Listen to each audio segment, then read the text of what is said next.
कुरुक्षेत्र के विशाल रणभूमि में दोनों सेनाएं आमने सामने खड़ी थीं।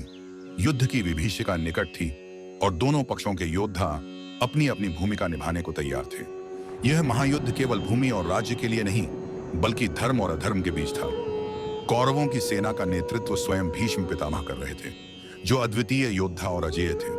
उनकी वीरता और युद्ध नीति अद्भुत थी और वे युद्ध में अपराजेय थे। कौरवों के लिए वे केवल एक सेनापति ही नहीं, बल्कि एक रक्षक और संरक्षक भी थे। युद्ध की घोषणा के बाद दुर्योधन मन ही मन चिंतित था। वह जानता था कि पांडव पक्ष में अर्जुन और श्री कृष्ण जैसे महायोद्धा थे, जो किसी भी स्थिति को पलट सकते थे। उसे इस बात की चिंता थी कि यदि भीष्म पितामह को कोई क्षति पहुंची, उनकी सेना का मनोबल गिर सकता है। रणभूमि में कौरव सेना की व्यूह रचना हो रही थी। उसी समय दुर्योधन ने अपनी सेना को संबोधित करते हुए कहा, हे कौरव वीरों, आप सभी अपनी अपनी जगह अडिग रहकर युद्ध करें, परंतु एक बात ध्यान रखें, भीष्म पितामह हमारी शक्ति के आधार स्तंभ है। उनका सुरक्षा कवच बनना ही हमारा पहला कर्तव्य है। युद्ध के दौरान कोई भी ऐसा अवसर न आए कि शत्रु उन पर प्रहार कर सके। उसने यह भी कहा कि यदि भीष्म पितामह रणभूमि में निर्बल पड़ते हैं, तो समस्त कौरव सेना का मनोबल टूट जाएगा और पांडव पक्ष हावी हो जाएगा। इसलिए यह अत्यंत आवश्यक है कि सभी योद्धा अपने अपने स्थान पर डटे रहें और भीष्म की रक्षा करें। दुर्योधन के आदेश सुनकर कौरव सेना में नया जोश आ गया। सभी महारथी द्रोणाचार्य, कर्ण, अश्वत्थामा, कृपाचार्य, शकुनी और अन्य वीर ने संकल्प लिया कि वे अपनी जान की परवाह किए बिना भीष्म पितामह की रक्षा करेंगे। चारों ओर रणघोष गूंज उठा और सैनिक अपनी अपनी जगह सुदृढ़ होकर युद्ध के लिए तैयार हो गए। यह आदेश केवल एक रणनीति नहीं थी, बल्कि एक गहरी नीति थी, जिससे कौरव सेना की शक्ति और मनोबल बढ़ा। इस श्लोक के माध्यम से हमें यह सीख मिलती है कि युद्ध में केवल बल ही नहीं, अपितु अनुशासन और रणनीति भी अत्यंत आवश्यक होती है। दुर्योधन का यह आदेश उसकी युद्ध नीति का प्रतीक था, जिससे उसने अपने पक्ष को संगठित और प्रेरित किया। कुरुक्षेत्र का युद्ध क्षेत्र गरज रहा था। दोनों सेनाएं अपने अपने स्थानों पर सुसज्जित खड़ी थीं। कौरवों की विशाल सेना में भयंकर रण तैयारी हो रही थी। योद्धाओं के हृदय में उत्साह और भय का मिश्रण था। इस युद्ध का परिणाम अनिश्चित था, किंतु प्रत्येक योद्धा अपने कुल, अपने कर्तव्य और अपनी प्रतिज्ञाओं के लिए लड़ने को तत्पर था। दुर्योधन, कौरव सेना का प्रधान, अपनी सेना की विशालता से अवश्य प्रसन्न था, किंतु वह पांडवों की रणनीति से भी उतना ही चिंतित था। उसने गुरु द्रोणाचार्य के समक्ष अपनी सेना की शक्ति का बखान किया और संकेतों में यह भी जताया कि उसे अपने प्रमुख योद्धाओं से और अधिक समर्थन की अपेक्षा है। यह संकेत विशेष रूप से पितामह भीष्म की ओर था, जो कौरव सेना के सेनापति थे। दुर्योधन की मनःस्थिति को भली भांति समझते हुए कुरुवंश के गौरव वृद्ध और परम प्रतापी पितामह भीष्म ने अपने दिव्य शंख को उठाया। वे कौरव सेना के आधार स्तंभ थे। उनके बल, प्रतिज्ञा और युद्ध कौशल की कोई तुलना नहीं थी। भीष्म ने जब अपने शक्तिशाली शंख को बजाने के लिए अपने होंठों से लगाया, तब संपूर्ण कुरुक्षेत्र की धरती गूंज उठी। वह ध्वनि कोई साधारण ध्वनि नहीं थी, बल्कि सिंह के गर्जन की भांति गूंज रही थी। उनके शंख की गूंज से कौरव सेना में जोश भर गया। सैनिकों का उत्साह चरम पर पहुंच गया। इस सिंहनाद ने जैसे कौरव सेना को यह संदेश दिया कि उनके सेनापति पूर्ण निश्चय के साथ युद्ध में उतर चुके हैं।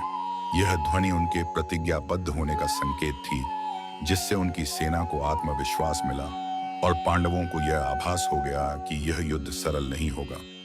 यह देखकर कि स्वयं पितामह भीष्म ने शंख बजाकर युद्ध की घोषणा कर दी है, दुर्योधन का हृदय प्रसन्नता से भर उठा।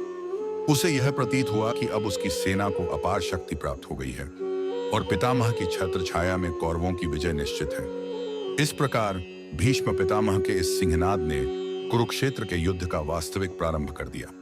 उनकी गर्जना ने दोनों पक्षों के योद्धाओं को सचेत कर दिया कि अब धर्म और अधर्म के इस महायुद्ध में विजय उन्हीं को मिलेगी जो अपने संकल्प और शौर्य पर अडिग रहेंगे। भीष्म पितामह के सिंहनाद के पश्चात संपूर्ण युद्ध भूमि जैसे जाग उठी। कुरुक्षेत्र का वातावरण पहले ही गंभीर था, किंतु अब यह गर्जन, शंख ध्वनि और नगाड़ों की ध्वनि से गूंज उठा। भीष्म पितामह के शंखनाद ने जैसे कौरव सेना में एक नई ऊर्जा भर दी। उनकी प्रेरणा से समस्त कौरव योद्धा उत्साहित हो उठे। तभी महाराज दुर्योधन ने संकेत किया कि सेना के सभी वाद्य यंत्रों को एक साथ बजाया जाए। अचानक युद्ध के नगाड़े, भेरी, डमरू, बिगुल, तुरही और गोमुख सींग के बने वाद्य यंत्र एक साथ बजने लगे। हजारों की संख्या में शंख और नगाड़ों की ध्वनि से कुरुक्षेत्र की धरती कांप उठी। यह ध्वनि इतनी प्रचंड थी कि युद्ध भूमि में खड़े हाथी और घोड़े तक व्याकुल हो उठे और पक्षी आकाश में ऊंचाई तक उड़ने लगे। इस भीषण ध्वनि ने कौरव सेना के प्रत्येक सैनिक में जोश भर दिया। उनके हृदय में एक ही संकल्प था, विजय या वीर गति। चारों दिशाओं में उठती इस गर्जना ने मानो स्वयं आकाश को चुनौती दे दी हो। नगाड़ों की धमक से रणभूमि थर्रा उठी, जैसे पृथ्वी स्वयं इस महायुद्ध के लिए तैयार हो रही हो। यह ध्वनि केवल कौरव सेना के लिए जोश भरने वाली नहीं थी, बल्कि पांडवों के लिए यह स्पष्ट संकेत था कि शत्रु पूरी तैयारी के साथ खड़ा है। शंखों और नगाड़ों के इस महागूंज ने पांडव पक्ष को सचेत कर दिया कि अब युद्ध प्रारंभ होने ही वाला है। हजारों योद्धाओं के शंख बजाने से ऐसा प्रतीत हो रहा था मानो समुद्र गरज उठा हो। चारों ओर ध्वनि का ऐसा संगम था कि कोई भी शब्द स्पष्ट सुनाई नहीं दे रहा था, केवल एक महाघोष जो संपूर्ण वातावरण को हिला रहा था। युद्ध की इस महाभयानक घोषणा के साथ कुरुक्षेत्र के रणक्षेत्र में रक्त से इतिहास लिखने का समय निकट आ गया था। अब दोनों पक्ष अपने अपने शस्त्र संभाल चुके थे और धर्म तथा अधर्म के इस महासमर में पहली विजय शंखनाद के रूप में गूंज चुकी थी। कौरव सेना के रणभेरी नगाड़ों और शंखों की गूंज से संपूर्ण कुरुक्षेत्र का वातावरण प्रचंड हो उठा था। भीष्म पितामह के सिंहनाद के साथ ही कौरव पक्ष के हजारों शंख और युद्ध वाद्य यंत्र एक साथ बज उठे थे। वह ध्वनि इतनी तीव्र थी कि धरती तक थर्रा उठी। यह अधर्म की शक्ति का उद्घोष था जो अपने पराक्रम के प्रदर्शन में मग्न थी। किंतु पांडवों की ओर से अब तक कोई प्रत्युत्तर नहीं आया था। संपूर्ण सेना श्री कृष्ण और अर्जुन की ओर देख रही थी। तभी युद्ध के रथ पर स्थित नीलवर्ण श्री कृष्ण और महायोद्धा अर्जुन ने अपने दिव्य शंख उठाए। पांडव सेना के मध्य स्थित वह अद्भुत रथ श्वेत अश्वों द्वारा खींचा जा रहा था। यह रथ स्वयं अग्निदेव द्वारा अर्जुन को प्रदान किया गया था, जो कि अभेद्य था। इस रथ पर एक ओर योगेश्वर श्री कृष्ण, जिन्होंने स्वयं को अर्जुन का सारथी बनाया था, और दूसरी ओर महायोद्धा अर्जुन खड़े थे, जो युद्ध के लिए तैयार थे। श्री कृष्ण ने अपना दिव्य शंख पांचजन्य उठाया। यह शंख केवल एक वाद्य यंत्र नहीं था, बल्कि उसकी ध्वनि में स्वयं ब्रह्मांड की शक्ति समाहित थी। जब उन्होंने इसे अपने अधरों से लगाया और पूरी शक्ति से फूंका, तो इसकी गूंज समस्त दिशाओं में फैल गई। इसके साथ ही अर्जुन ने भी अपना दिव्य शंख देवदत्त बजाया।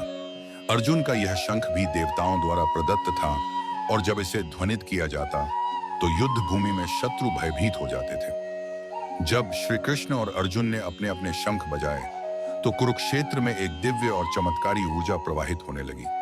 यह ध्वनि कौरवों के संहार का संकेत थी। पांडव पक्ष के प्रत्येक योद्धा में जोश का संचार हो गया। पांडव सेना में उपस्थित प्रत्येक योद्धा ने अनुभव किया कि यह केवल युद्ध नहीं, बल्कि धर्म युद्ध है, जिसमें श्री कृष्ण स्वयं मार्गदर्शक हैं। कौरव सेना में भय की लहर दौड़ गई। भीष्म, द्रोण, कर्ण जैसे महायोद्धा जानते थे कि यह कोई साधारण शंखनाद नहीं है। दुर्योधन, जिसने अपनी सेना के विशाल आकार पर गर्व किया था, एक क्षण के लिए भयभीत हो उठा। पांडव सेना में जोश और आत्मविश्वास जागृत हो गया। शंखों की यह गूंज केवल ध्वनि नहीं थी, यह धर्म और अधर्म के युद्ध की पहली आधिकारिक उद्घोषणा थी। अर्जुन और श्री कृष्ण के इस दिव्य शंखनाद के साथ महाभारत का महायुद्ध अपने वास्तविक रूप में प्रवेश कर चुका था। कौरव सेना के नगाड़ों, बिगुलों और शंखों की प्रचंड गूंज से पूरा कुरुक्षेत्र पहले ही थर्रा चुका था। भीष्म पितामह के शंखनाद से युद्ध का उद्घोष हो चुका था, और उनके पीछे समस्त कौरव सेना ने अपनी शक्ति का प्रदर्शन करते हुए अपने अपने युद्ध वाद्य यंत्र बजाए थे। किंतु पांडव पक्ष अब तक मौन था। उनकी सेना अधीर थी। उनकी आंखें केवल एक रथ की ओर टिकी थीं, वह दिव्य रथ जिस पर स्वयं श्री कृष्ण और अर्जुन विराजमान थे। पांडव सेना उनके संकेत की प्रतीक्षा कर रही थी, और फिर वह क्षण आया जब धर्म की शक्ति का उद्घोष हुआ। सर्वप्रथम ऋषिकेश श्री कृष्ण ने अपने दिव्य शंख पांचजन्य को उठाया। यह कोई साधारण शंख नहीं था, यह वही शंख था जिसे उन्होंने समुद्र से प्राप्त किया था। जब श्री कृष्ण ने इसे अपने अधरों से लगाया और पूरी शक्ति से फूंका, तो उसकी ध्वनियां आकाश में गूंज उठी। यह ध्वनि इतनी तीव्र और पवित्र थी कि युद्ध भूमि में उपस्थित हर योद्धा कुछ क्षण के लिए चेतना शून्य सा हो गया। यह शंखनाद स्वयं धर्म और सत्य के विजय का प्रतीक था। कौरव सेना में एक हलचल मच गई। उनकी आत्माओं में एक अनजाना भय समा गया, जैसे स्वयं ईश्वर ने युद्ध की घोषणा कर दी हो। इसके पश्चात महायोद्धा अर्जुन, जो कि स्वयं नर रूप में नारायण के अंश थे, ने अपना दिव्य शंख देवदत्त उठाया। यह शंख देवताओं द्वारा प्रदत्त था और जब भी इसे बजाया जाता तो रणभूमि में शत्रु भयभीत हो उठते थे। अर्जुन ने जब इसे अपने अधरों से लगाया और पूर्ण शक्ति से बजाया तो उसकी ध्वनि किसी गूढ़ वेद मंत्र के समान आकाश में गूंज उठी। पांडव सेना का जोश चरम पर पहुंच गया। उनकी आंखों में विजय की चमक आ गई। कौरव पक्ष के योद्धाओं ने अनुभव किया कि यह कोई साधारण युद्ध नहीं होगा। अर्जुन की युद्ध क्षमता से वे परिचित और अब उनके शंख की गर्जना ने उनका आत्मविश्वास डगमगा दिया। अब पांडवों के सबसे शक्तिशाली योद्धा वृकोदर भीम, जिन्होंने अनेक असंभव कार्य कर दिखाए थे, उन्होंने अपना भीषण शंख पौंड्र उठाया। भीमसेन केवल बलशाली ही नहीं बल्कि क्रोध और प्रतिशोध के प्रतीक थे। उनके भीतर दुर्योधन और उसके भाइयों के प्रति अपार रोष था। जब भीम ने पौंड्र शंख को बजाया तो उसकी ध्वनि सिंह की गर्जना से भी अधिक भयंकर थी। यह शंखनाद किसी महाविनाश की घोषणा कर रहा था। कौरव पक्ष के सैनिक भयभीत हो गए। उनके हाथों में पकड़े हुए शस्त्र तक कांपने लगे। दुर्योधन के मस्तिष्क में पिछले सभी अपमान याद आ गए। लाक्षागृह की जलती हुई आग, भीम द्वारा उसकी जांघ तोड़ने की प्रतिज्ञा, द्रौपदी का अपमान और भीम का प्रतिशोधी स्वरूप। कौरव पक्ष को समझ में आ गया कि यह युद्ध केवल एक युद्ध नहीं बल्कि एक महाविनाश की शुरुआत थी। अब पांडव और कौरव दोनों पक्षों के शंख बज चुके थे। पूरा कुरुक्षेत्र गूंज उठा था। यह केवल शंखों की ध्वनि नहीं थी, यह युद्ध की आधिकारिक घोषणा थी। धर्म और अधर्म के अंतिम संघर्ष की शुरुआत थी। अब योद्धाओं की तलवारें अपने म्यानों से बाहर निकलने को आतुर थीं। अर्जुन, जिनका मन अब तक विचलित नहीं हुआ था, जल्द ही एक मानसिक द्वंद्व में फंसने वाले थे और उसी के परिणाम स्वरूप भगवान श्री कृष्ण श्रीमद् भगवद गीता का दिव्य ज्ञान प्रदान करने वाले थे। किंतु इस क्षण केवल शंखों की गूंज थी, एक ऐसी गूंज जिसने महाभारत के युद्ध की कहानी को अमर बना दिया। कुरुक्षेत्र की रणभूमि में युद्ध का वातावरण अब पूरी तरह तैयार हो चुका था। कौरवों की सेना के हजारों युद्ध वाद्य यंत्रों की गर्जना से पहले ही भूमि गूंज उठी थी।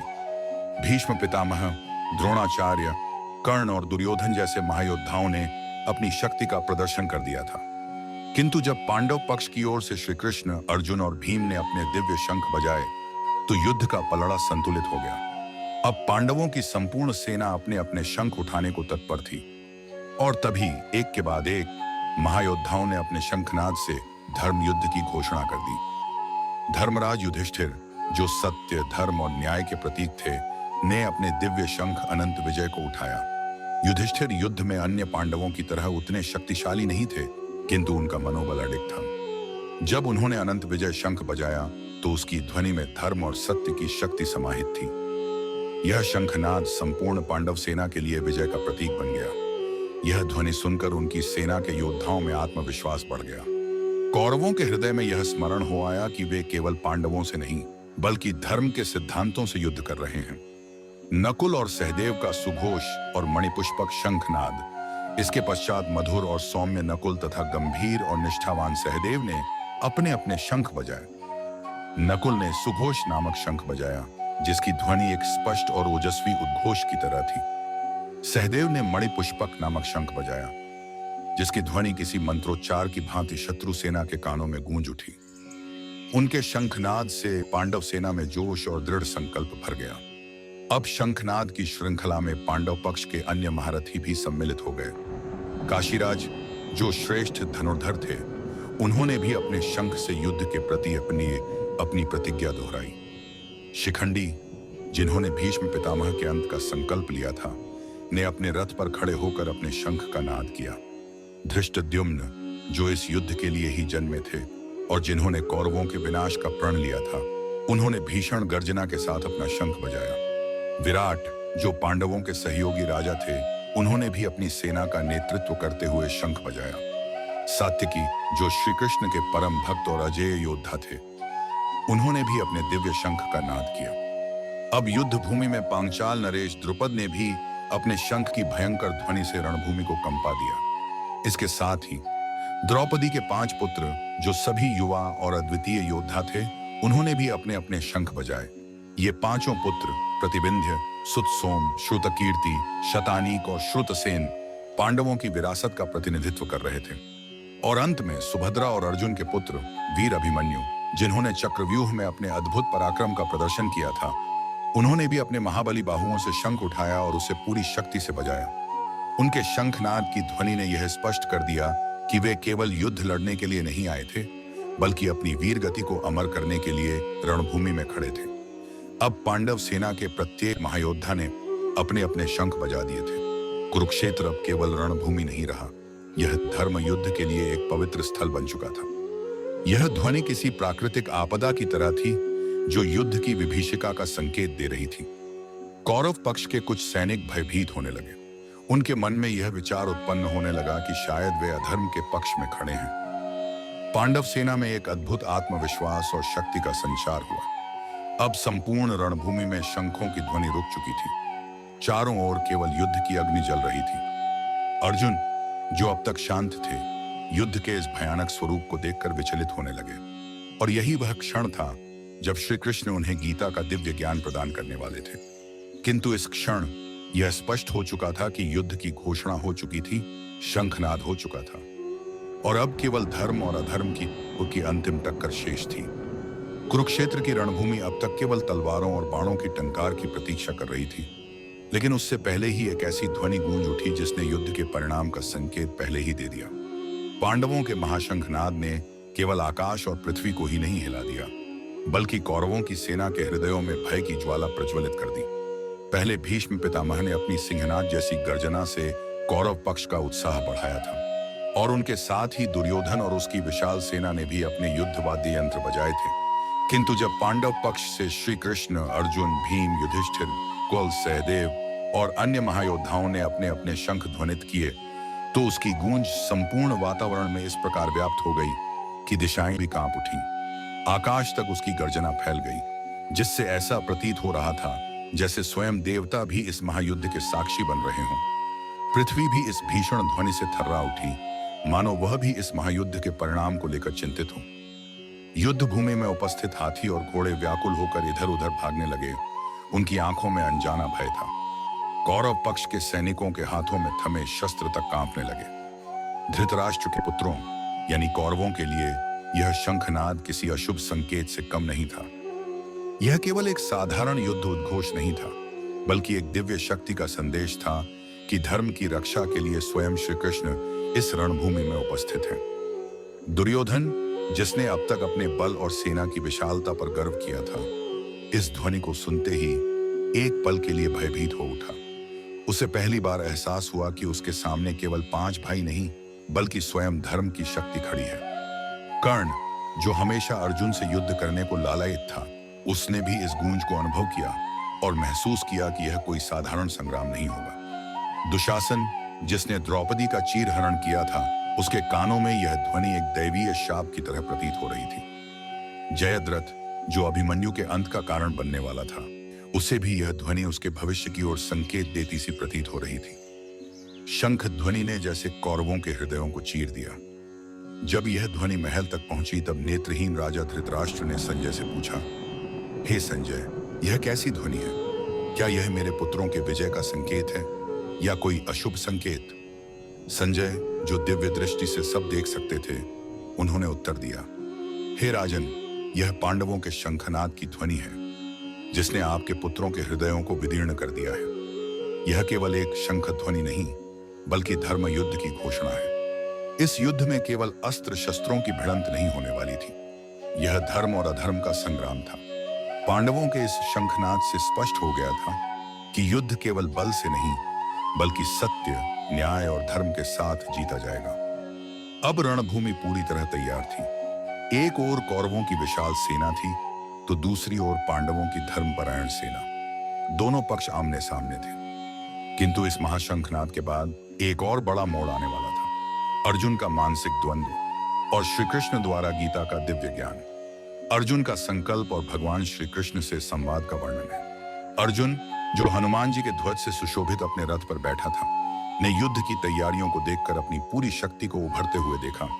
वह अपनी सेना के खिलाफ युद्ध के लिए पूरी तरह से तैयार था, और उसका धनुष उठाना यह संकेत था कि वह युद्ध में भाग लेने के लिए तैयार है।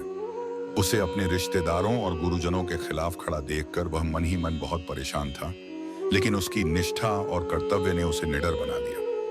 वह भगवान श्री कृष्ण से कहता है कि जब उसने देखा कि युद्ध भूमि पर उसके प्रियजन, उसके गुरु और अन्य रिश्तेदार खड़े हैं, तो उसका मन बहुत विचलित हो गया। हालांकि वह यह भी जानता है कि धर्म की रक्षा के लिए उसे इस युद्ध में भाग लेना होगा, और यही कारण था कि उसने श्री कृष्ण से मार्गदर्शन लेने का निर्णय लिया। यह श्लोक दिखाता है कि अर्जुन की आंतरिक स्थिति बहुत जटिल थी। वह अपने परिवार और मित्रों के खिलाफ युद्ध नहीं करना चाहता था, लेकिन भगवान श्री कृष्ण के निर्देश के बिना वह अपने कर्तव्यों को निभाने के लिए सही निर्णय नहीं ले पा रहा था। अर्जुन की यह स्थिति पूरी महाभारत के संदेश को दर्शाती है, जिसमें धर्म, कर्तव्य और व्यक्तिगत संघर्षों के बीच संतुलन बनाने का प्रयास किया गया है। अर्जुन का यह आत्मसंघर्ष एक महत्वपूर्ण मोड़ है, जहां वह भगवान श्री कृष्ण से मार्गदर्शन प्राप्त करने के लिए तैयार होता है, और कृष्ण उसे गीता का उपदेश देते हैं, जो जीवन के महानतम शिक्षाओं में से एक है। अगर आपको ऐसे रहस्यमयी तथ्य पसंद हैं, तो वीडियो को लाइक, शेयर करें और चैनल को सब्सक्राइब करना न भूलें।